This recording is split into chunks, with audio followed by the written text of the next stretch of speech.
Hello, Warriors. Dale Pinkert here with TradeGateHub.com. If you're watching us on YouTube, I want to invite you to come into the platform. You could ask me some questions anytime while I'm streaming, even after streaming. Perhaps I could mentor you, teach you a few of my methods that could add value to what you're trying to accomplish in a very difficult endeavor. Trading's not easy. I was pulled aside as a young trader in Chicago by a veteran broker who said, "Kid, this is a tough way to make an easy buck." And he was definitely right. I'm still, going the tough way. I'm older now, but still running against the wind. Bob Seger. Okay, so I want to do a quick review of this week and what the features were this week. I have to say that the two markets, and there's such a debate over what's your better hedge. Is it Bitcoin? Is it gold? You'll see guys like Peter Schiff and Bitcoin advocates, the hard money guys that don't believe in Bitcoin, and the crypto guys that think that gold is only good as a paperweight on your desk. It's the old archaic way to preserve wealth. Well, you know what? No one won the debate this week. Here's gold. And we talked about this could happen. We had it breaking down, pretty negative week. This was Tuesday. And we're not doing anything right. Here's your weekly look at gold. Pretty negative candle. And if you've been watching my videos, I said I wanted to be patient up here, waiting for some type of pullback into this, say, 1740, 1750 level for a potential right shoulder. And we start trading deeper than that, we could threaten this. So, if you're a gold bear, you have to look at this whole formation as a descending triangle. I'm saying that there's going to be a low that's going to form here and eventually a breakout over 1832. That's my bias on gold for now. Especially you could look at things like sentiment indexes, DSI, 19, 18% bulls. Not a lot of people like gold. That has me thinking that I'd prefer the next trade to be on the long side. So be looking at this, but you have to say it was a pretty negative week. We're down about, I don't know, $35, $40 on the week. This was really your $30 down day, and it's tried to stabilize, but I think we're headed towards this level that I talked about when we were here, and that's why I say don't chase markets. If you're a bull, you wait. Bitcoin, similar situation, maybe even larger magnitude. I remember the day we were starting to break, we were at about 50,000. If you go back to Tuesday's video, and I said, not a bad time to book profits. If you're fortunate to hold this after this wedge breakout, we almost got to 100% retrace on it, probably about 78.6, and markets usually don't bottom off a candle like this either. So I'd be looking for a continuation move. Why not 33.8? That's what we have here, is about a $1,000 range from the high to low here. And we start taking out this 43 level. Why can't we trade down into the mid to low 30s and see if it could dig in its heels, similar to what gold did? So both of these, no matter what side of the debate you're on, is gold a better hedge against financial problems, or is Bitcoin? This week, neither of them were. Okay. And really hard to find a lot of things that went up. Even something that has been defying gravity for so long, the S&Ps, started to feel some pressure this week. I know we're bouncing today, but we diverged up here. We're right at the 2-week off number. And this is what I mean again by the 2-week off number. You just count back 2 candles from this week and you look at Friday's close. And I talked about this on Monday, that this could be a possibility, and that comes in at 45.1130.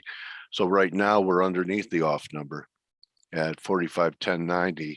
That would be the first 2-week reversal in a while. I think that there's a chance that we marked a high this week. You call me the boy who cried wolf, for at least a correction.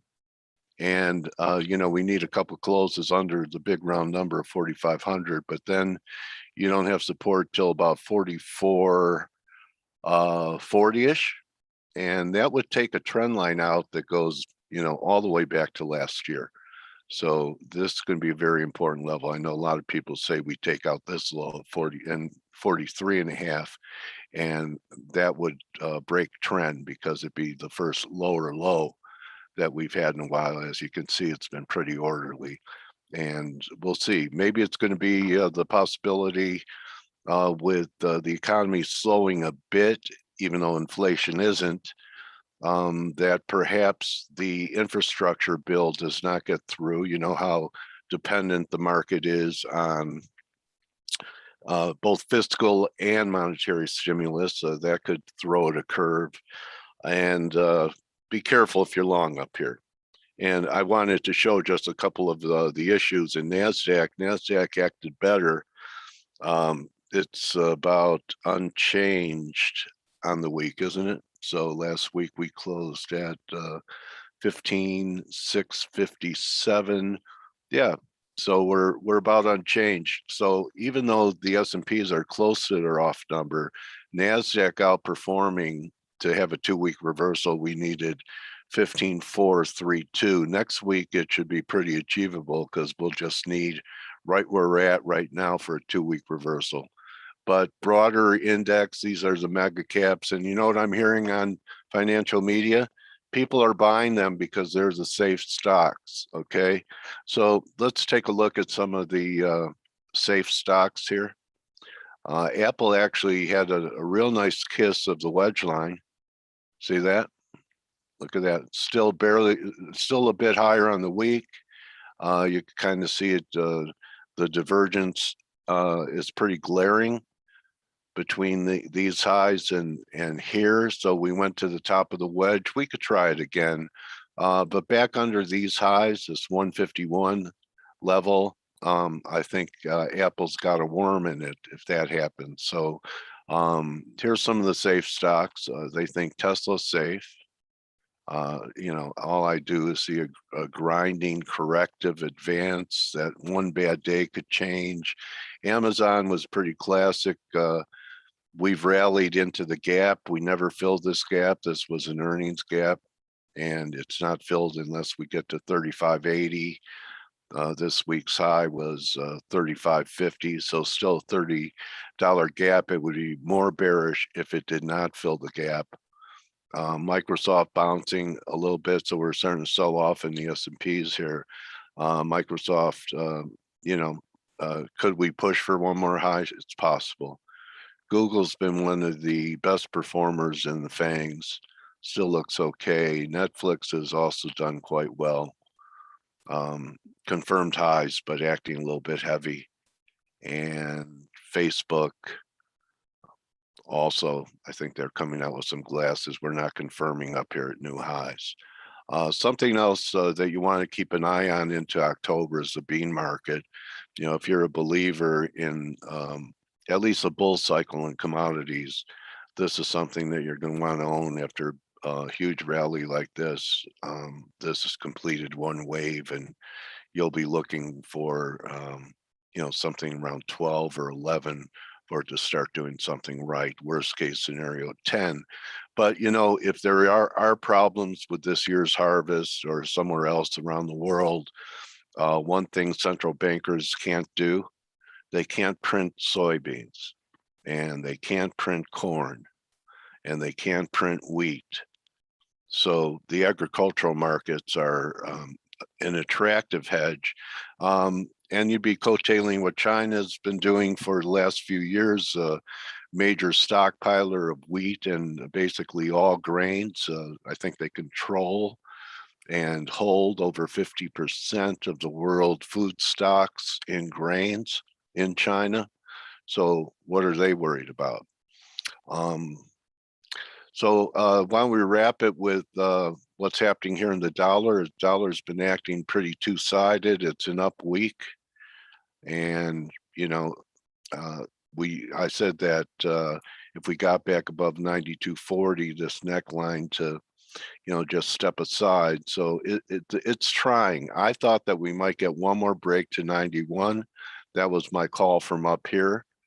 So rode this whole wave until this day. And, once in a while you're in a market where you say, I don't know.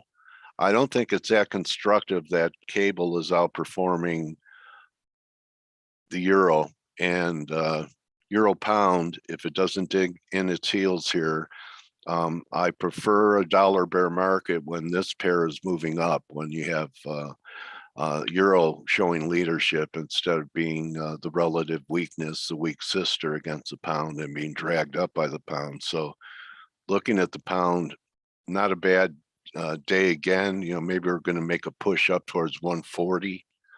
I think that might be it. Just clean out some stops. So I'd be looking to sell cable, about another 130 pips away. The yen's been tough. I thought the yen was going to make a move to the upside because of what I saw in yields. It looks like an I don't know breaks down under 109.5. So it's neutral. I'll go with the break of the range. Canada pulling back again. This could have been a failing rally here, and this could be A, B, C. And if you're attempting to scalp crude oil, good luck. Look at this. You think it hasn't been difficult to position trade the crude. You had this break, you thought you had a top, then you had another rally, then you had new lows, and now we're back at new highs and threatening a breakout to the upside. So have to say that crude really fared well, especially compared to what the precious metals did and crypto did this week. So neutral on the dollar right here. Crude's trying to break out. We'll see what happens there. And actually getting a little sell-off, and the S&Ps are going to give us that 2-week reversal while NASDAQ is is kind of exploding here. So I think we're very long in the tooth. I don't think that mega cap tech are safe stocks. I think 90-day T-bills are safe. I hope that my analysis and some of the methods that I share and teach here are adding value to what you're trying to accomplish in the markets. If you like these videos, give us a thumbs up. Comments are also welcome. And have a great weekend. The weekend is a time to prepare your trades for next week. And next week, I think that we'll have continuation moves.